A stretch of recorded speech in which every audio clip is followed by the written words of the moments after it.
Yo, what is up? Jeff from eBay Addicts is here. How's it going, man? Hey, what's going on, Eric, man? Thanks for having me on today. How are you doing? Oh, dude, I'm doing all right. I know you're not a morning person, so I'm sorry to get you up, but I felt like as many lives as you have done with everybody else, you just Yeah. be on somebody else's live, right? Well, I appreciate you inviting me, man. Yeah. So, Um, I, so I do apologize. Like I am running late, and my computer died for some reason, so I'm on my phone. But hopefully, everybody understands. yeah. All right. So anyway, let's see here. Hold on a second. Nobody's in Yeah, the. I can't see the chat. So what's going on, Eric? Let me see. Let me try something. I'm gonna grab my other phone to see maybe if that way I can pull the chat up on my other phone. Cool. That way I can see what's going on. So, man, you said it was snowing where you're at today? Oh man. Well, so it snowed. It snowed over the weekend, and I had to drive down to Salt Lake City to the There. airport. Yeah, it was nasty. It was nasty. But I'm alive and well and talking to you, so we're good. Right. Yeah. How's the weather there? I heard like in like Texas, Oh. there's like ice and crap. Not where I'm at. Here in Florida, the weather's nice. Past couple days, it's been in the 80s. So I'm down in Tampa. I mean, closer you get to the equator, the warmer it is. So that's one nice perk of living down here in Florida. And the weather's nice. So I mean, you could go to yard sales if you wanted to year round and just go to yard sales. But you know how that goes. Sometimes you get there and it's a bust. There he is. What's going on, P2P? So How's it going? what's up, Prison to Profit? So in Tampa, how far down is that close to Orlando? Orlando is in the middle of the state. Orlando is probably maybe an hour, hour and a half away, depending on traffic. It's about maybe 90 miles away. Okay, so welcome, Prison to Profit. I really like that you're wearing my shirt because that shirt is hot. Hey, B2B, I just wanted you to know, bro. The other day when I said you were couch surfing, I was joking, right? Oh yeah. But that's All what it right. is, though. I just wanted you to know that I was just joking around with you. Because sometimes I joke around with people and they don't know if I'm serious or not. They don't know if I'm playing or if I was being mean or if I was joking. But I was like, I hope he knows that I was joking around with him. Oh, Jeff, come on, So Jeff, no. yeah. And plus, that's what it is. I'm trying to couch surf for real. Put it out there. I'm trying to couch surf. All right, man. No, So how did your unboxing go last night, P2P, man? I caught a few minutes of it. How did that go? it went pretty good, man. Had so many people in the chat. I ain't never had that many people in the chat before last night. That was crazy. We had like 83 people. I think it maxed out at one point, almost 90 people. What? Yeah. Yeah. When I was there was like 70 people in the chat. So it was Wow, a lot man. of people. Yeah. And everybody stayed until like the very last unboxing. And then when I started doing the giveaway, that's when a bunch of people left. It was like around 60 people in the chat. I was like, wow, that's crazy. That's tight. That's tight, dude. I'm glad you made it on. So I was just asking Jeff about the weather in Florida because it seems like everywhere else in the country is going crazy right now. Like it's snowing like crazy here. Just give me one second. I'll tell you. Yeah, today the weather here today is 77. Tomorrow it's 82. So yeah, down here in Florida, it's warm down here. You suck. Well, believe me, bro, I was coming up to Florida. in Kentucky. I was in Kentucky for 30 plus years, and it was like that, man. It would either be freezing cold 6 months out of the year, and the other 6 months out of the year was hot. It was like there's no spring, there's no fall weather. It would just either be hot or cold. That would be it. I feel you. Yeah. So I've always wanted to ask you, like, can you switch this view? I sent you a text, but you ain't get it. Hold on a second. Let me switch the view. You know I hate this. Damn I'm sorry. I'm too close. There we go. There we go. I ain't got to be at the bottom, but there's still. I was just too close. It's good. That's better. So people text me and then I'll see it like 4 days later. I'm like, oh wait, okay, I got it. Right. I know. You ain't got to tell me. Yeah. I was trying to message him last night, so I already know how it is. So hey Jeff, as far as this, I really am interested in this courier thing because so I work healthcare for like my 9 to 5. And like I know there's opportunity to run like medical supplies on the private. You know what I'm saying? So like, tell me about what you do. I'm a glorified taxi driver for boxes. So that's the best way. If someone's ever done it before, if you never heard about, that's what my main gig is. My side gig, my day job is I'm essentially a glorified taxi driver for boxes. And so basically, whenever I want to work, it's just an app on your phone. And whenever I want to work, I'll text a dispatcher in the office and say, "Hey, driver 30, I'm available for work." And then whenever I want to log off, I just text them and be like, "Hey, I'm done. I'm done for the day. I log off." So you just basically make up your own work schedule, work whenever you want to work, and you're off when you want to be off. And I do a lot of deliveries throughout the state of Florida. So they'll text me and say, "Hey, we've got a pickup." Like I'm in Tampa, and they'll say, "Hey, we've got a pickup in Gainesville." So the Gainesville run, for me to drive from Tampa to Gainesville, is 2 hours there, 2 hours back. But there will be a box waiting for me, and I'll make $100 on that one box. But you can have days where you get 3, 4, 5 boxes in one night. I had a day the other day, I think it was Wednesday night. I made like $700 in one night just driving. You know, that's all I was doing, was driving from one area to part of the town to the next. So each box that I pick up, the way it's structured is that every time I do a delivery, I get 60% of the delivery, and the courier company gets 40%. So that's the way it's structured.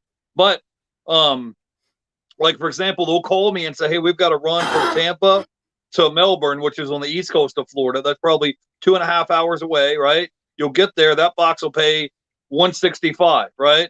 Then they'll say, "Grab the Orlando box on the way there." That's another $100. Then you get to Melbourne, and they say, "Pick up a box in Melbourne going all the way up to Gainesville." That might be another 175, 200.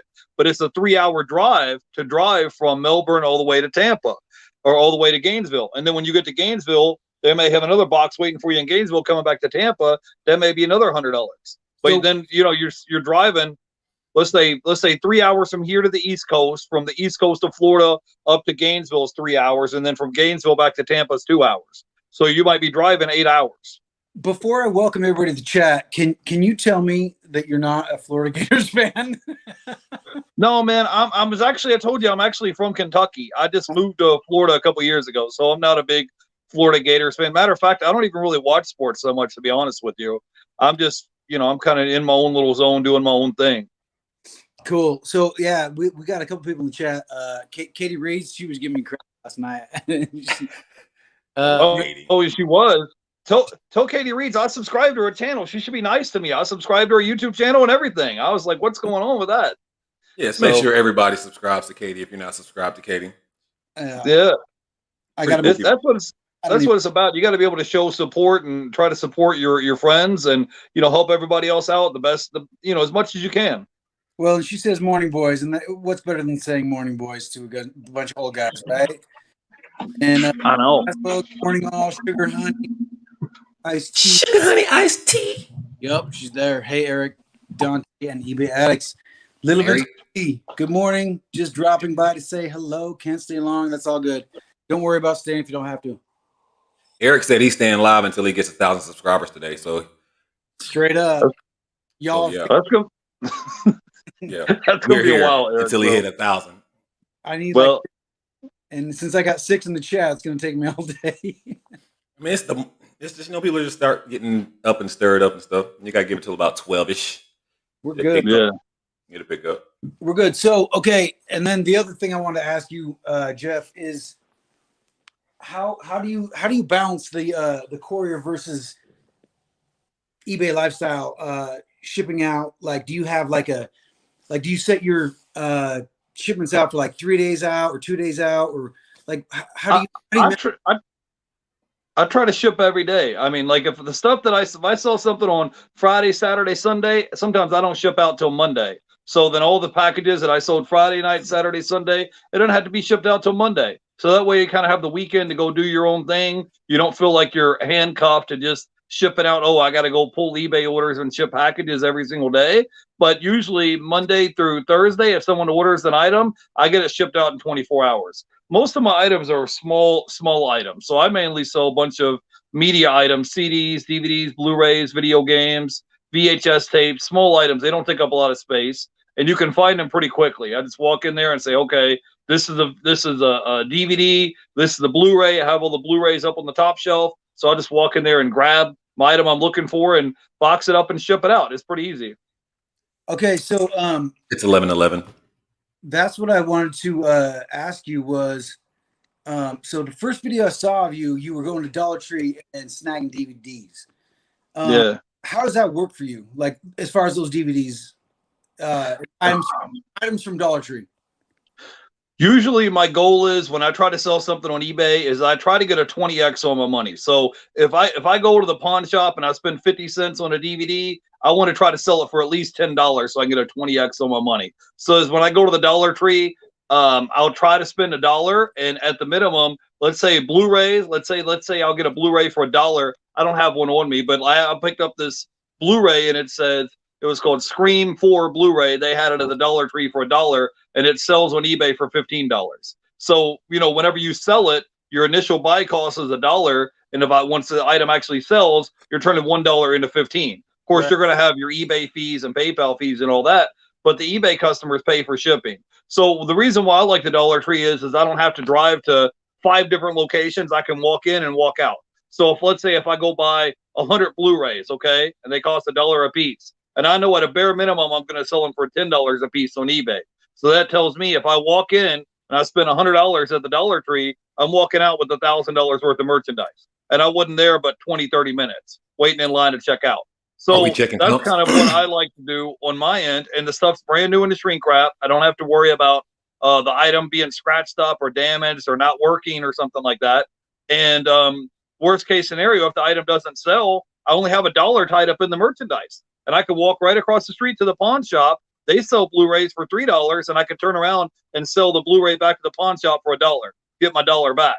So if something for whatever reason does happen, it's 60 days, 90 days later, and I can't offload the merchandise and I want to get my money back out of it, I can walk back across the street and get my $1 back. So you have no risk. And essentially on eBay, when you sell items that are in these select categories, CDs, DVDs, Blu-rays, video games, you pay 0 insertion fees. So eBay's charging you 0 fees to have the item listed. And if the item doesn't sell, I can always walk across the street and get my money back. I don't even need a receipt. So that's kind of my logic behind it. Matter of fact, I just won an auction last night on eBay, and I bought 200 Blu-rays last night on eBay. So, if your buy cost, let's say, is $1 a piece, right? And you buy 200 of them, you have it shipped to your door, okay? And let's say I know at a bare minimum I'm going to sell them for $10 a piece times 200. That's $2,000 worth of merchandise. You understand what I'm saying? Right. It's the same way. I just bought a big bulk lot of CDs. I bought 1,000 CDs for $400. Okay, so you take your $400 divided by 1,000 CDs. That breaks down to about 40 cents a piece. Now, if I know for a bare minimum I could sell them for $10 a piece times 1,000, you understand that's $10,000 worth of merchandise. My initial buy cost was $400, so that's a 25x on your money. So that's what I try to do. I don't sell a ton of high dollar items. Usually they're somewhere between 10 and 30 bucks. So that's just on average, but I try to sell a high velocity. I have 5,600 items right now listed. So my goal is to try to sell a high velocity of items. I'm not trying to sell, $1,000 items. I might sell 100 items for $10. I don't know if that makes sense to you or not, but that's kind of the way that I try to do it. That's when you're to have that many items. That you're pushing what's his name from San Francisco? Chris. Is that his name, Chris? Yeah, Daily Refinement. Yeah, that's like pushing that kind of stuff. So before I have a question. I accidentally blocked Sugar Honey Iced Tea, and I don't know how to get it back on here. How the hell? Yeah, I saw that. I apologize. I really do. I don't know how to get back on. I was trying to post her comment to my thing, but you can click on her name again. So, and then, are you hearing me? Am I talking? Yeah, I hear you. Eric just keeps interrupting me. Go ahead. I'm trying to be quiet. Let you guys talk. Go ahead. Dontae, how do you feel? Like, have you done? I have a question. I have a question for eBay addicts. Go ahead, P2P. So when you're doing Eric. So when you're doing this sourcing in the dollar stores and like getting DVDs, I assume we are checking comps and everything, right? Like on the DVDs that you're getting, or you just really don't care as long as it's a DVD. You just grab it. You just go clear the shelf. Well, it just depends. There's some DVDs like I'll walk into the Dollar Tree and I'll be like, "Hey, I don't have one on me. It's in the shed." But I'll be like, "Hey, I know I've sold this DVD for $20 in the past, and I see it on the shelf. I'll grab it and put it on. I'll grab it and take it with me." But some of the ones that are, like I said, with the Blu-rays, I'll just grab all of those and put them in the cart because I know at a bare minimum I'm going to get a 10x on my money. So I know if I pay $1 for it, I know it's going to sell for at least $10. That's a 10x on my money. So I know that for a fact. And I know with the Blu-ray, at the bare minimum, if it doesn't sell, I can, like I said, I can walk right across the street to the pawn shop and I can walk in there with 20 Blu-rays. They'll give me $20 in cash, no questions asked. You see what I'm saying? So you're essentially taking no risk. And with the DVDs, though, they still charge you $1 a piece for the DVD. So I don't buy as many of them, but I mainly try to look for Blu-rays. And like I said, some DVDs will sell. There's at TV episodes and stuff that you can look up. But the problem is when you're trying to look up sold comps on the Dollar Tree Blu-rays and DVDs, the Dollar Tree has a different barcode on the back. So if you scan the barcode, it's going to pop up a generic. It's going to pop up a generic barcode.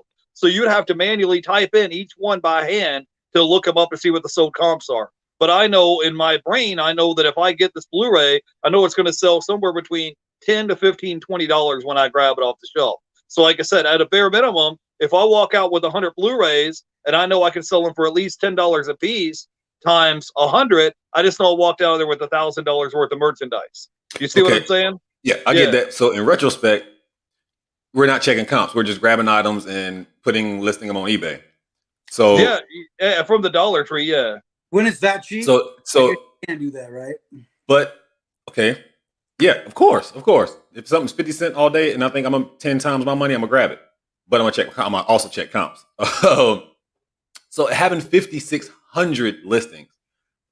Out of curiosity, like how many listings do you think that you have out of 5,600 that have just been sitting there for a long period of time? That's my some of them are slower moving items, some are fast moving items. I wanted to answer Landshark Picker's question. Yeah, the customers pay shipping. I don't do free shipping. A lot of the items ship media mail, so if it's CD, DVD, Blu-ray, VHS tape, all those items ship media mail. So the customers are paying shipping. It's not like $10 free shipping and I'm paying shipping. Customer pays shipping. Some of them sit a while, especially CDs. Because the CDs are like dinosaur age. Like I'm 36, so I was back in the day when I used to listen to CDs. Some of the younger guys, they're on iPod, iTunes. They listen to YouTube. They don't listen to a bunch of CDs. So some of these CDs items sit. Some of the TV remotes that I sell, some of them sit for a while. But yeah, I do 1% promoted listings on all my items. So some of them may sit, but like I said, when you have items and you have 40 cents, 50 cents, $1 tied up in it, I don't have a lot of money tied up in it. So it's not like it's a $50 item that I have tied up in it and I want to get this item turned over quickly. I'm okay with letting the item sit. I'm trying to grow my store to 10,000 items by the end of the year. That's what I would like to do. You don't value your time? Like, is your time not important? Like, knowingly listing items. Okay, if you're knowingly listing items, not checking comps, you're definitely going to have items that's not going to sell. That's just how it goes. And you're listing items. It takes time to list. So if you're listing items and they're not selling, is that not a waste of your time versus, like, I see the potential in the money, but like without proper research, man, I feel like on some of your items, you'll just be like literally wasting like time. Like, there's a guy who was in my chat last night, and that's the only reason I bring this up, because he said his goal was to get to 1,000 listings. Like, everybody has listing goals. And he talked about his sales. He has 1,000 listings, and for the weekend, he has 15 sales. That is horrible. That is horrible. If you have 1,000 listings and you only have 15 sales a weekend, you need to change your whole strategy. This is my opinion. I take that back. You don't need to change anything, anybody out there. This is just my opinion. So your people are out here trying to rush to this 10,000 goal listing, 1,000 goal list. I hear 1,000 all the time. Trying to rush to these listings without the proper research and like sales. If you're doing like proper research and sales, your strategy is okay because you're buying, like you said, DVD, Blu-rays is completely different. At the very minimum, you can take it across the street and get your dollar back. You have a fail safe. a lot of people don't have a fail safe. And that's the only reason I brought this up. Well, check this out, Dontae. See this whole box right here? I don't know if you can see it. Do you see this whole box right here of CDs? That whole box has 200 CDs in them, right? They all came brand new in the shrink wrap. I can list the whole box in a day, right? So what I'm saying is, let's say if I sold a CD for $10 a piece and I listed 200 of them that day, that's how much money is that on eBay that I just listed? But no. How many of those items are actually selling? That's what I'm talking about. Like, how many of those DVDs are actually selling? Because you just said you spent your whole day listing a box of a bunch of DVDs. Half of those DVDs, realistically now, half of those DVDs will sell, half of them won't. So you spent a whole day listing items that you, without proper research, I mean, because research, you know what items are going to sell and what won't.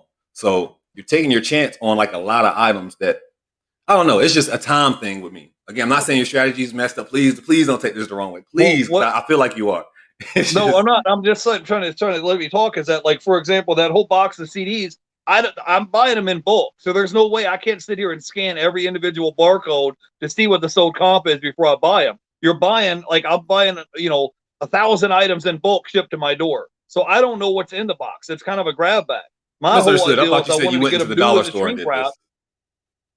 I thought you said you walked into the dollar store and was doing this. That's why I asked if you checked items at the Dollar Tree. But I'm talking about for that one example. Let's say if I bought 200 CDs that are new in the shrink wrap, if it doesn't sell by the end of the 30 days, you pay 0 insertion fees. So it auto relists the next month, and you're not paying no fees. If you have a basic store, the one that's $21 a month, you get 10,000 free listings in those select categories. So if the item doesn't sell, it just auto relists the next month. So at the end of the 30 days, let's say 30 days passed, your item didn't sell, it auto relists for the next month. You're paying 0 insertion fees. And I have a big 5-car garage, and I have a big storage shed in my backyard. So I'm not paying any fees to store it. I'm paying 0 fees to have it listed on eBay. So to me, I feel like it's no risk.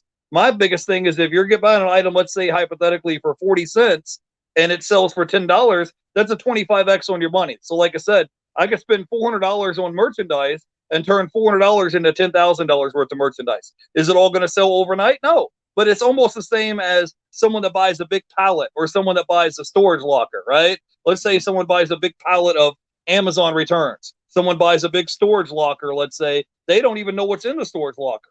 They're saying, hey, I'm going to go ahead and spend $200 on the storage locker, hoping I'll make my money back. With my strategy, I'm buying merchandise that's new in the shrink wrap. It's not like it's, cupcakes or a banana that's going to expire and go bad. I'm cool with having the item listed. If it sits there for 60 days, 90 days, 6 months, it doesn't bother me because, like I said, if you're buying an item and you got 40 cents tied up in the merchandise, you have very little money invested into it. I'm paying 0 to store it, and I'm paying 0 insertion fees on eBay to have it listed, to have it sitting there. I get all that, and I agree with all. Like I agree with that. Like if you're getting it from that, but I'm not saying like if you're buying something bulk online, like that's different. I'm talking about the strategy, like when you were talking about you were actually walking into a store and getting items up, like the dollar store. You're just buying. That's why I asked, do you check sales comps when you go to these stores? You said sometimes I do, sometimes I don't. That can save time by like checking sales comps. And just if you're just going to a store and just grabbing a bunch of items, having to list all those items, like you're wasting time. People ain't gonna tell you this, but people have stuff in their stores that will never sell. I do too. I have 600 something items in my store right now. I try to list on a regular basis. I try to go sourcing on a regular basis. I only have 600 something items in my store. I sell roughly around 17 items. It's 2021, 17 items a day, roughly about 15 items a day, 14 items a day. And I think that's pretty decent. I make sure I check my sales comps. I'm just not a firm believer in, okay, I'm gonna buy this item. I don't care. I don't care when it sells. It may sell 7 years from now, but guess what? 7 years from now, I could have probably found another item to put my money into that's going to bring me back better profit. I mean, that's what I think is about for eBay, or that's what it should be about eBay sellers. Now, I understand your strategy about you're buying it on bulk online, and then it comes to you. You don't know what you're getting. That's completely different. But then you're still gonna have to scan all the items, and you're gonna know what's profitable and what's not. What I'm talking about specifically is when you're walking into a store. Like, don't walk into a store and just say, I'm going to buy whatever, and if it sells, it sells. There are items that don't have sales comps for a reason. There are items that are just sitting there. People have crazy prices on eBay. Like, people need to be checking, like doing proper research. That's all I'm saying in like certain situations. And I was specifically talking about the walking into a store, Yeah. Well, checking the thing comps is, thing. That's the it. thing is, Dante, when you go to the Dollar Tree, the reason why sometimes I don't check the sold comps of the Dollar Tree is they will throw you out of there. If they see you over there and you're just over there scanning barcodes left and right, and they hear your phone beeping and you're over there scanning barcodes, they will physically throw your butt out of there. That's what I'm trying to tell you. So if you haven't been to the Dollar Tree and you're walking around with your items and you're scanning barcodes, they will throw you out. That's why I'm telling you that if I walk in there and I buy 100 Blu-rays for $1 a piece, right? My buy cost is only $1. I can look up the sold comps when I get home. And if the item doesn't sell, like I said, if the item doesn't sell within 30 days or 60 days or 90 days, I can walk right across the street to the pawn shop and get my dollar right back. To me, I'm buying an item. It's brand new in the shrink wrap. I have zero risk tied up in it because I'm not paying a storage fee, right? And on top of that, I'm not having to pay insertion fees on eBay. So I'll just grab 100 items, take them home and list them. And like you said, it's a time thing. Sometimes I may get 5 items or 10 items of the same SKU of the same model. So when I go home, all I have to do is scan this barcode and say, hey, I have a quantity of 10 of this particular Blu-ray. So I'm not sitting here that's the thing. I may only list for maybe an hour. You know what I'm saying? List all of them. They'll all be listed. Like I just sold a Blu-ray last night for $15 and I got it at the Dollar Tree. I paid $1 for it and it sold for $15. I don't have it on me right now. It's in the shed. I would grab it and show it to you, but it's just a Blu-ray. But the idea is it's brand new in the shrink wrap. It's not like a carton of eggs or a gallon of milk that's going to expire and go bad. It's brand new in the shrink wrap. And some of these items, like the thing is with the Dollar Tree items, when they first come out, the market will be flooded with that particular item because anybody can walk into the Dollar Tree and go grab it. You understand what I'm saying? So let's say if I got a DVD for $1 and I'm listed it on eBay for $20, it may sell for $20, but since everybody else, there's other people on eBay that's trying to undercut you and sell their items cheaper. For me to get my item to sell for full asking price, I might have to hold on to it for 60 or 90 days. Do you see what I'm saying? Because I let everybody else that's selling theirs at a lower price sell out. You know, the guy that's selling his for $4.99 free shipping, I let him sell out. And then mine sells for full asking price because I'm the only guy that's left on the platform. So if that answers your questions as far as a Dollar Tree, and like I said, when you buy an item for $1, it's brand new in the shrink wrap. It's just like when you go to the bin store and you buy an item for $1 and you turn But I around make and sure I resell check it on my eBay. sales comps. Like just because an item's $1 does not mean I'm gonna buy it. I mean, if that's the case, my house will be packed full of stuff. Like just because an item is cheap doesn't mean I'm gonna buy it because it may sell eventually. To me, again, it goes back to like every, and I say this in every single one of my videos. Every reseller is different. I mean, I saw Katie's comment. Like I know items will sell event. Like I get that, but for me, I mean, I would assume for the majority of the resellers, we're in the game of making profits quick, as quick as we can, so we can reinvest those into our business and make profits. So if we're knowingly going out buying items that we know may sit for a while, I mean, again, that can be your strategy as long as you're having a nice mix of things. Because of course, I find items if it's $1, if it's cheap, may not have sales comps. Of course, I may buy it if it has some ridiculous comps, but yet and still, majority of my strategy is to make sure I'm buying items that's when I'm checking those comps, they're going to sell when they're like that 90-day mark. Like, of course, every item won't, but if you do the proper research, majority of your items will sell and you know that they're going to sell. I mean, that's just all. I just want people, research is important, man. Like in anything that you do, man, you can't be just, because there are so many people with 1,000 listings and they're not telling you they had 200 items since their eBay store started. Like they won't tell you that. And that's the truth. And that's the cold, hard truth. You have 2,000 listings, but guess what? You have 5 sales a day. That's nothing to brag about. And I'm not trying to bash anybody out there. I'm just being real. Like I'm being as real as I can possibly be. We want to be out here. We want to flip profits as fast as we can. Now, Jeff has his own strategy. His strategy is working because he's making sales. But I'm just saying, like, when it comes to like research, that's the only thing that confused me. I get everything else about how eBay works. I get how the profit margins, like I get all that. That's why I wanted to ask specifically about, do you check comps? Because like, that to me as a seller is important.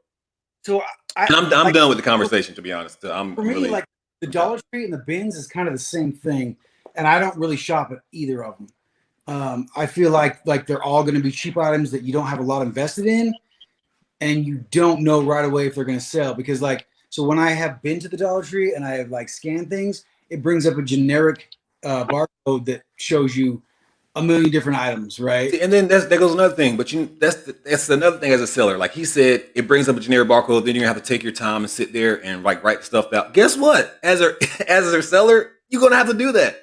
Like if you put, I say that in my videos, like you're gonna pull up an item, you're gonna get the little bullcrap barcode. If you can't peel it off and get to the original PC, guess what? You're gonna have to take time to type it in what the actual item is, so you can get to know what that item is and the comps behind it. Instead of buying this item, taking it home, and then trying to figure out, and then you knowing that you wasted $1. You're saying it's only $1, but guess what? Y'all know how many times I've turned $1 into 70 plus. So every dollar that you wasted on inventory that's just sitting, like I'm mad at the inventory that I have that's in my locker that's been sitting for longer than 4 or 5 months. Like I'm mad that I purchased that item, but that means to me I feel like I didn't do the proper research. Like I don't like items sitting forever as a reseller. I understand there are vintage. I understand there are certain niches out there where you have a vintage reseller where they're out there buying particular items, and those items may sit for years or something like that. But I don't know. Like I said, I think we're all we're talking about 3 different things, but we're talking about the same thing at the same time. No, you know what? It's the same thing, but like so. I mean, a lot of people specialize in like making only like $20 plus per item or certain dollar point. A lot of people specialize in quantity over quality type thing. It's all depends on what you want to do. I found myself in a bit of a jam because I was doing both. So I'm selling $400 Nike shoes, but I'm also sourcing a bunch of crap that I didn't know if I could sell or not. So right now I have an entire shed full of stuff that is like, I mean, it'll sell, I guess, but it's not a $400 pair of Nikes, right? What does that mean though, Eric? Like I don't get that, man. Like I just don't get it. I will never understand it. You're telling me like you have a bunch of items that you don't know are going to sell. So you didn't do no research on none of these items. Well, no, I mean, I know that they'll sell, but they're not like, I mean, my main goal is to earn $400 on a pair of shoes. That's my goal. But I have to fill my store with something else too, right? Like, or else I'm not going to get any traffic. At the same time, like, I fell off the tracks with my whole eBay YouTube thing for the past few months. And so things just started to pile up, and most of it was free because I get a lot of free stuff. But, I hear what you're saying. Like, you got to research things. I try to just have my research planned out before I even grab an item. Like, I should be able to grab an item and say, okay, I know that this is going to get me $20. You know what I mean? Or else I'm not going to pick it up unless it's free. I was just going to say that, like, it just depends. Like, I was at a thrift store the other day, and I looked everything up that I got at the thrift store, and I spent, like, less than $20, and I got over $300 worth of merchandise that I brought home. Some of them were brand new video games that I paid $1 for, and one of them sells on eBay for $40, another one sells for $30. I got 2 used video games that sell for $20 a piece, and I paid $1 for them. So I'm just saying, I looked all those up while I was at a thrift store because I could. They weren't threatening to kick me out of there for scanning barcodes. But what I'm saying is that I'm okay with it. Whenever I list an item on eBay, Dontae, I know to you and your perspective is I want my item to sell in 60 days or 90 days. I'm thinking about it as I'm depositing money into a separate checking account. So just like if I listed 200 CDs on my eBay store, and let's say each one of them is a $10 item times 200, I just feel like I just deposited a $2,000 check in my eBay store, and I'm just waiting for the check to clear the bank. Some of them clear the bank quicker than others. Some of them I get that. I get that. Right. Some of them might clear in 30 days. Some of them might clear 60 days. Some of them, like you said, may never sell. To me, that's okay. Like to me, I'm trying to grow my store till I can get to the point where I have 10,000, 20,000 items in my store. So I'm okay if I have an item and it doesn't sell right away. It's okay. Because sooner or later, somebody's going to come along and buy that particular niche item. Like, for example, the other day, I sold this VHS tape, and it was like a 1995 Redskins VHS tape, right? It's a niche item that only a niche buyer would want to buy, right? I had it listed for $20. I sent the guy an offer of 18, and it sold for $16. Now, did I have a lot of money tied up in it? No, I probably had maybe a quarter or 50 cents tied up in it. I had hardly nothing tied up in it. It was an old VHS tape, but I got it because it was new in the shrink wrap. And I know, I'm like, hey, this is an item from 1995. They're not making it anymore. He can't go to Walmart or Target and buy this particular item. So I'm okay with having longer tail items. But like I said, I have next to nothing tied up in it. If I have a quarter or 50 cents tied up in that item and it takes longer for that item to sell, like I said, it's okay with me. It's because I'm paying zero insertion fees. It's not like at the end of the month, okay, at the end of the 30 days, we're charging you 10 cents or 25 cents a listing every month. I'm paying zero insertion fees. The item's already listed on the platform. And like I said, I've got a big 5-car garage and a big shed. I've got plenty of space. You know, with the items listed, it's new in the shrink wrap. It's not going to expire. So like I said, everybody has a different strategy. Like I said, Eric, he said he doesn't have infinity amount of space to store his items. You know, it's not the same for everybody. You know, if somebody has a smaller confines that they have to use for their eBay store, they might not want to have 5 or 10,000 items. They may be good with having 500 or 1,000 in their store. You know, it just depends on what your niche is and what you're trying to do. Like I said, I don't recommend everybody saying, hey, you need to go have 10,000, 20,000 items in your store. That may not be your goal, you know, but to me, I would rather have 10,000 items listed in my eBay store than $10,000 in cash. Because when those items sell, let's say it's a $10 item times 10,000, that's $100,000 worth of merchandise listed on the platform. You understand what I'm saying? So it's just a different perspective. It's a different viewpoint. Every time I list an item on my eBay store, I'm like, okay, I'm depositing this check in my eBay bank, right? And then I'm just waiting for that check to clear. And then whenever it clears, I drop it in a 6x9 padded envelope, put a shipping label on it, and ship it out. So it's just a different perspective.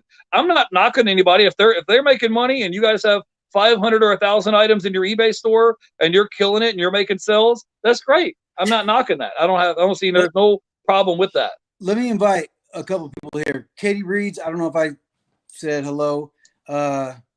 Dimitar Petrov, I hope I said that right.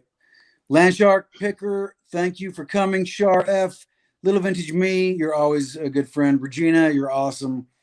Thrifty Space Queen, all you guys are great. Thank you so much for coming along. So, and I wanted to answer like a couple questions that they were asking. I wanted to answer this question from Landshark. Where is your time best invested? Where do you get the best return for the time spent? So for me, if I'm not making $100 per hour or so on what I'm doing on eBay, then it's not worth my time. So for me, like the best return for my investment is straight like online arbitrage with shoes. Hey, sorry. So because I can make $100 on a shoe with doing nothing. All I have to do is get it shipped to my house and then ship it out. Other than that, I specialize on clearance racks. I don't do like bins or Dollar Tree or any of that because I don't have them here. I mean, I do have Dollar Tree. Everybody has a Dollar Tree, but that's where my time is best invested. The other question I wanted to address, which you guys can too, the quality of a Dollar Tree DVD is the same as you get at Best Buy. They're the exact same. They probably came from Best Buy. They just couldn't sell them. But yeah, a lot of them have a lot of them still have stickers on it that says Walmart or Target or Best Buy on them. So they were just items that sit there on the shelves that they couldn't sell, and then they offload them to the Dollar Tree. But it's the exact same items. It's just that they were transferred. It's almost like when you saw an item at the Goodwill bins, is it the same at the regular good? You know what I'm saying? It's the same merchandise. It's brand new in the shrink wrap. So like I said, a lot of them will say Walmart or will say Target or it'll say Best Buy on the actual item itself. So yeah, I mean it's the same merchandise. yeah. So, I mean, I bought video games at the Dollar Tree. I bought video games at the Dollar Tree before for $1, and then I would go into Walmart. They were selling the same exact video game for $10, $15, $20, and I would go pick it up at the Dollar Tree for $1. And it was the same game. It was new in the shrink wrap. So what was the difference? It was just I picked it up at the Dollar Tree versus getting it at Walmart. So yeah, there's plenty of merchandise that you can go get. What's up, Taylor Exchange? How you doing, man? If anybody else wants to hop on, feel free. So anyway, yeah, to kind of go along with that, like, so I have a massive death pile. Like, kind of in my defense, almost all of it was free. Like the thrift store that's like not even a mile from my house, basically just puts a pile of crap out front for you to take. And that's just the way it is in my community. And but it's turned into this like huge death pile. So I don't know. How are y'all's death piles? No comment. Dontae, I have a mystery box from you sitting right here on my printer that I still need to list. That's sad, man. I know. See, I'm gonna be the controversial reseller probably, man, because I don't get that. Like death pile, I get. I will say I can get a death pile, but knowingly having items that you haven't listed for like months, like It bothers you. I don't get that. And then you, in particular, you don't have. It's not like that. You're out there sourcing all the time. Like you just admitted, you don't have as many sourcing opportunities as I do. So that means you have more. Look at the dog. That means you have more opportunity to be listing or doing something else with your time. Like why don't you have 1,000 listings? You know what I'm saying? Like you have the time to do it. And that goes back to the question that Land Shark Picker asked. Like, where is your time best invested? Like, for me, my time is best invested in researching my product and then also the listing of my product. Because if I don't research and list my product, my sales and my profits aren't going to be like they should be. I mean, they'll be okay. You know what I'm saying? There's a lot of eBayers out there. They have okay sales. But I don't know, man. Like I think your time is best invested in whatever my time is my money. So time is everything to me.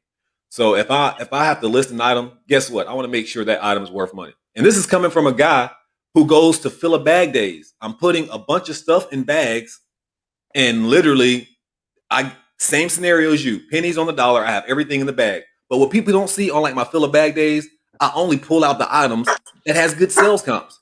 The other stuff I donate or I give away or whatever the case may be. Like I do know this, you know what I'm saying? Like I do know this. I do know that I'm a reseller, that I'm in an area where I have so many opportunities. Like I know this. Everybody don't have the opportunities I have. But guess what? Before I had all these bin stores, because that's the only opportunities y'all can say I have that y'all don't have. I still had Goodwill, I still had Walmart, I still had Lowe's, I still had Ross, I still had all the other stuff. So I was still out there grinding how I had to grind. And I was in the dollar stores every day scanning, getting kicked out of the dollar store. And guess what? I would come right back to that same dollar store when another employee was working because that was just my hustle. I would make sure I do proper research on any item I touched, even on the fill a bag day. Like I said, it's just for me. Okay. Time. So time. for both time you guys, is important for me. Both of you guys have a lot of low priced items that you're getting for pennies on the dollar. So what is your, okay, I'm just going to say like my goal is to end up being a high-end shoe reseller that I sell like 5 pair of shoes a week that I'm making $200 profit on. How can you do that if you're not listening? Well, so that's what I'm saying is like the reason I only have like low price items in my store is to bring traffic, right? And to get feedback, ratings on eBay. The reason I haven't been listening is because my life has been in turmoil. That's straight. Eric, I can't hear him. Eric, He hit the mute. Eric, can't hear you. Can't hear you. Can't hear you.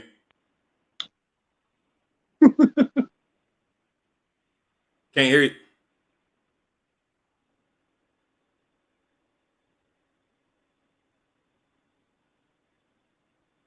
Your mic is off. Mike.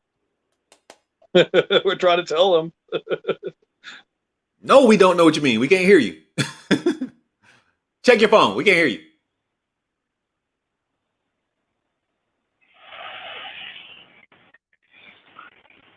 Yeah, we can't hear you. Still can't hear him. Uh-oh. He got my text. He just got a text. Yeah, man. Like look, man, people gonna hate me, man. And I can already tell. People are gonna dislike me so much. Because I'm a hard worker, man, and I feel like if I can do it, anybody else can do it. I have problems that go on in my life every single day. I have issues that go on in my life. Like, man, at some point in time, Eric, you know how I feel. We've had personal conversations, and I don't want to bring up like our personal conversations on YouTube, how I feel about the situation, but we have to place time in what matters, man. Like, Man, this is so hard, man. I hate Hey, being that guy. hey. Hey, welcome back. No, listen, sorry. They were driving away and I hooked up my car Bluetooth. So what I was trying to say, sorry, I don't mean to cut you off, but I just want to finish that. What I was saying is like, I'm trying to get back to where I'm doing $400, $500 on Nikes, making $100, $200, $300 on a pair of shoes, and not flipping quantity. Like I'm trying to get to the quality side of it, but it takes like years worth of selling a bunch of DVDs, CDs, bin type items, whatever you want to say, to get to the point where you can afford to have $10,000 worth of shoes in your closet waiting to sell. You know what I mean? So, I mean, that was my question is like, are you guys, do either of you have like a goal to get to a niche, or do you just want to keep on doing what you're doing? Like keep on flipping all these items, right? Well, if you're asking me, my goal is to try to grow my store. I don't know if you guys follow. There's another YouTuber that I follow called Urban Picker on YouTube. If you follow him, he has like 25,000 items in his eBay store, and every month he does like over 20 grand a month every month in sales. But he has his goal is to try to list a bunch of quantity items. But he has a ton of merchandise in his store that he got for less than 50 cents a piece or $1 on that item. So eventually, like I said, my goal by the end of this year is I would like to grow my store to 10,000, and then maybe next year it'll be 15 or 20,000. I'm trying to grow my item and try to just be all out, a volume, as opposed to selling 10 items for $100 a piece. I'd rather sell 100 items for $10 a piece. It's still the same math. Like, Landshark was talking about, time. Something like this. This is just an example. If you look on the back, there's a little barcode right here, and you can scan this barcode and take a picture front and back. A lot of times, to make it quicker for me, I'll just use the stock photo because it's brand new in the shrink wrap. So I'm not taking all day listing. That's what I'm saying. I could probably list 100 items in maybe an hour or two, and then they're up there permanently until they sell. So it doesn't take me a long time listing, and I'm not uploading 10 photos. I take this thing here, like this example here. Let's say I have 40 cents tied up in this, and this item here sells for $20. Just using that as an example, right? It doesn't take a long time for me to list it. I don't sit here and take 5 photos of it. A lot of times I'll use the stock image, or I'll take a photo front and back, and it's listed. And once it's listed, it's listed. So yeah, eventually I would get to the point where I have 20,000, 25,000 items in my eBay store, and consistently be making, 20 grand a month. My example, Chris Lynn, you were talking about earlier with Daily Refinement, he has 11,000 items in one eBay store. And every month he does about $45,000 a month in sales. He wouldn't be doing that with just 10 items in his store. He has 11,000 items that he grew his store to in order to get that velocity, in order to make $40,000 a month in sales. So like I said, everybody's different, but he's not selling CDs and DVDs. He's selling clothing. He's selling blue jeans. He's selling shoes. He's selling different merchandise than what I'm selling. But I'm just using that as an example. So Dontae, are you content with doing bins for the most part? I'm never content. You always want to grow. Yeah, I mean, I just always want to change. I'm never content. I want to have one day. There's going to be a Taze bin store, and then after that, there's going to be a Taze investment property, and then after that, there's going to be I believe. The reason I want profit margins to turn so fast is because I know what I can do with the profit margins after I get them when they come quickly. So if I can find items that sells quickly, that's just faster profit margins for me to help me get to my goals a little bit quicker. I mean, that's how I look at it. I mean, no, I feel you. I feel you totally. I can't get to my goals by. I don't know, man.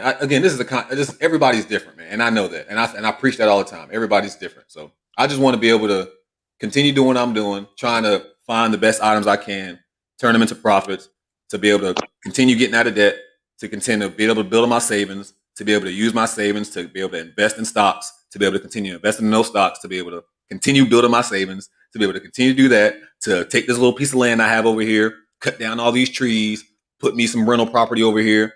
Be able to do that, use that rental property money to, like I said, have a bin store, or whichever comes first. I'm sure I should be able to have a bin store first.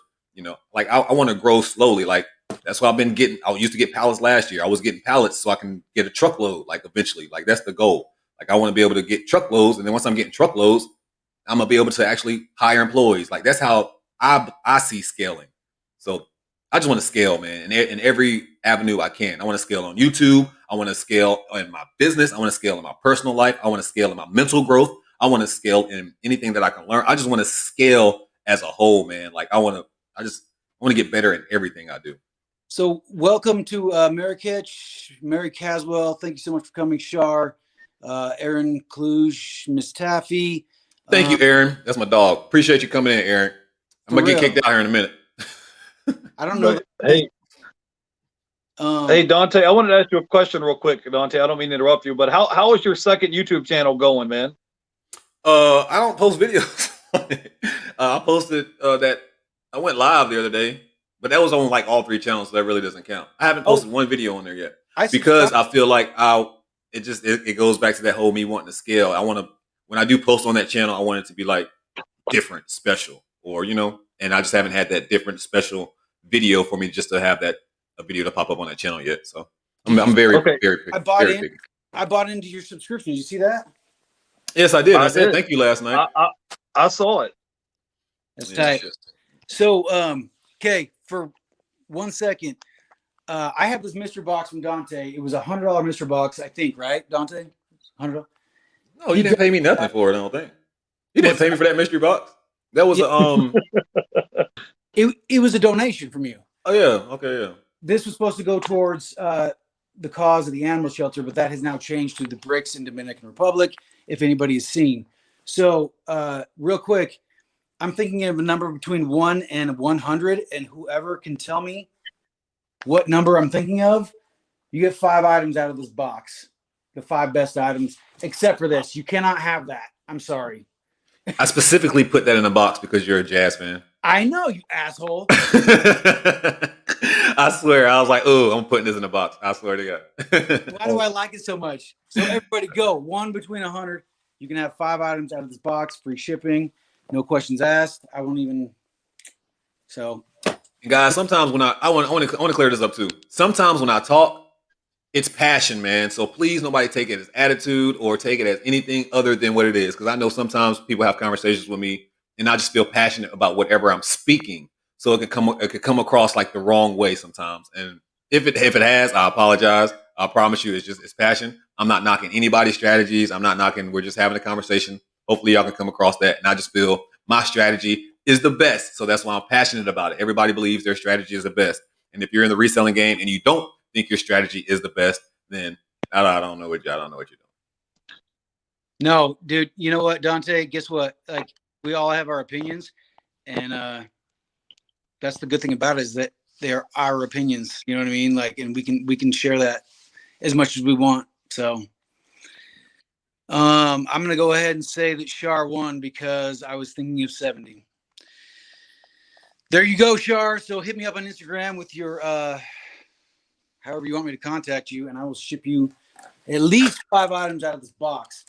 And if you guys want a type mystery box with a Bulls logo thing or whatever, hit up Dontae. He does a lot of mystery. How many are you selling these days, dude? Who, me? Are you selling a lot of mystery boxes? Whenever I post them, they go. Like I usually, after I go sourcing for the weekend or the week, I'll post it on Instagram like, "Hey, mystery box for sale," and I'll just come up like with a random price, anywhere between like $30 and $45. I usually sell about 4 whenever I do it. I usually have 5 made. Usually sell about 4-ish. Hey, Eric. So what's your plan when you hit 1,000 subscribers? What are you going to do? You're going to do like a big giveaway? Have you thought about it? What do you want to do? Because you're pretty close. So I have an Apple TV was going to give away. So like my original plan was to give away a pair of Air Jordan low, like gold toe lows. But those sold, unfortunately. So I was just going to give away an Apple TV, I think. I mean, so the other day I gave away 5 mugs, a couple shirts. Dontae hopped on with me. That was the day I was asking you if you wanted to hop on too, and I didn't coordinate that well enough. But so all my merchandise, if anybody wants to buy one, not all the proceeds, but a lot of the proceeds from these are going towards those bricks. So I've already got like $400. So we're building a house for a guy in the Dominican Republic. I'm going to see him in April. it's going to be a freaking epic video. But Yeah. anyway, we've already got his house half built, pretty much. You know, cinder Yeah. blocks down there are 50 cents a piece, and that's my goal right now. So I can leave a link on this live stream that you can buy a mug if you want. $1 from every cup buys 2 bricks. So yeah, that's what I'm gonna do. Hey, Eric, I was just going to tell you something, man. I was looking at your Instagram yesterday, and you should put a link on your Instagram to your YouTube page, because there are people that find you on Instagram, and they might go and subscribe to your channel. But all you got to do is just drop a link. It takes 2 seconds, bro. Drop your little YouTube link on Instagram, so that way, if I tag you or upload something on Instagram, and if it sends traffic to your Instagram page, if there's no link for people to click on to go to your YouTube page, then that's an extra step for them. They have to manually type it in to find you on YouTube. You should drop a little link on there, bro, because I know you're busy working and you got other stuff going on. It takes 2 seconds just to drop a little link in there. And in that way, if someone finds you on Instagram, you can get extra subscribers by doing that. It's just something little like that you don't think about. It would take 2 seconds and it'd help you out tremendously. Well, you know what's funny is, like, so in my previous relationship, she I don't want to spill my beans here, but she didn't like any of this. She didn't like what I was doing, and so I kind of had like a separate, nothing was tied together. But now I feel like, yeah, I changed my name on Instagram. I can drop my link, get people to follow me, share my story, all that. You know what I'm saying? So I think things are looking up for me for sure. So Jeff, what do you think about Linktree? You tried that? I haven't tried it yet. I've seen other people that do it. I don't have 5 things that I'm trying to link to on my page. I just have linked to my YouTube channel, because that's where people can find me. That's where I'm most active, is on YouTube. So I'm just like, if you just click on the link, it'll take you directly there. But I've seen people that had Linktree when they're like, hey, here's a link to my eBay store, and here's a link to, merchandise that I'm selling or whatever. I just think, if you're just getting started, you might as well go ahead and just link your YouTube channel to your Instagram. It takes 2 seconds to do that. That way, if people are trying to find you, or if you're posting stuff on Instagram and people start following you, because I've had people that I've never came in contact no other way but Instagram. You know what I'm saying? Even though I'm putting content out on YouTube and I have different guests on my channel, we never would have came in contact if they didn't find me on Instagram and click my link to subscribe to my channel. So I'm just saying, like, you're this close to getting 1,000 subscribers, and any little thing you can do, man, you'll be there probably within the next, probably within the next month. You'll be there. It's going to happen. It's just not going to happen overnight, but it'll happen. I'm just saying, because I know it took me about 9 or 10 months to go from 0 to 1,000 subscribers. Dontae knows. He's been on that grind, hustling, trying to get to, when he got to 1,000 subscribers from 0 to 1,000, it's a lot of work. It's not something that just happens overnight. But I'm just thinking that just thinking outside the box, because I just think it would help you. But yeah, I definitely can understand when people don't want to support what you're doing. I get crap from friends or family all the time, and they don't support what I'm doing. I'm just like, okay, well, that's great. I'm like, but I'm 36 years old. I'm not 16. So you don't have to support what I'm doing. If you don't want to come, you don't have to. I'm not mad at you. You do you, and I'm going to do me, So Right. It's the same way. Me and Dontae, I am mad at Dontae. Me and him are cool. Every time I've been supporting Dontae for a while, and I'm always there in the live chats, or he'll see me leave comments. Like, even though we have different ideas, we're still trying to get to the same end goal. I mean, I would like to have 10 different streams of income, not just depend on YouTube or eBay. That's why I do other things besides just, content creation, or besides just posting stuff on eBay. Because I believe there's all different ways. Like Dontae was talking about having rental properties and opening up a business. Like, we're of the same mindset. We just have different strategies to get there. Right. That's all. Anyways, guys, we've been streaming for an hour. I got to run, dude. It's lunchtime for me. I haven't eaten all day, so let me go get something to eat, bro. But thanks for having me on the show today. All right, I'll see you guys later. Hey, that's what I was gonna say. So I was gonna end it, but what I was gonna say is, anybody in the chat, if you look at Dontae's shirt, can you show that on the screen real quick? What you got me a show? If you want a sticker, yeah, you're the model. Yeah, I'm the model now. You got a model with merch. But if you want, turn to the left, turn to the right. He looks right. He's Vanna White right here. Let's do it. If you want a sticker of that logo, send me your address on Instagram, and I will ship you one out in an envelope. No tracking. You just got to get it. But I really appreciate you all for coming on. I appreciate you, Jeff, for spending your morning with me. Dontae, you've probably been my biggest supporter of anybody out there. So I appreciate you too. And I will be going live at 2:00 for some more controversial conversations. Do not forget. I'll be there. Let me know. So thank you, Jeff. I appreciate you, everybody. Take care now. All right. All right. See you later, Bye, Jeff. guys. All right, later, guys. See ya.